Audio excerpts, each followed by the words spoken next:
সরকারি কর্ম commission PSC chairman Sohrab Hossain সহ সব সদস্য পদত্যাগ করেছেন। তবে তাদের মধ্যে দুজন সদস্য আনুষ্ঠানিকভাবে এখনও পদত্যাগপত্র জমা দেননি।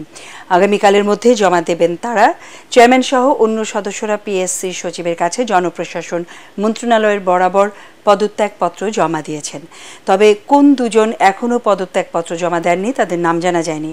পদত্যাগ করা পিএসসির সদস্যরা হলেন ফয়েজ আহমদ, এন সিদ্দিকা খানম, অধ্যাপক ডাক্তার উত্তম কুমার সাহা, জাহিদুর রশিদ, অধ্যাপক ডক্টর মুবিনা খন্দকার, অধ্যাপক doctor Delwar Hossain, K M Ali Azam, Khalilur Rahman, অধ্যাপক ডক্টর সৈয়দ মোহাম্মদ গোলাম ফারুক, মাকসুদুর রহমান পাটোয়ারি, হেলাল উদ্দিন আহমদ, ডক্টর মোসাম্মদ নাজমানারা খানুম, মোহাম্মদ শফিকুল ইসলাম, অধ্যাপক ডক্টর প্রদীপ কুমার পান্ডে, সোহরাব হোসাইনকে পিএসসির নতুন চেয়ারম্যান হিসেবে নিয়োগ দিয়ে 2020 সালে জনপ্রশাসন মন্ত্রণালয় থেকে আদেশ জারি করা হয়।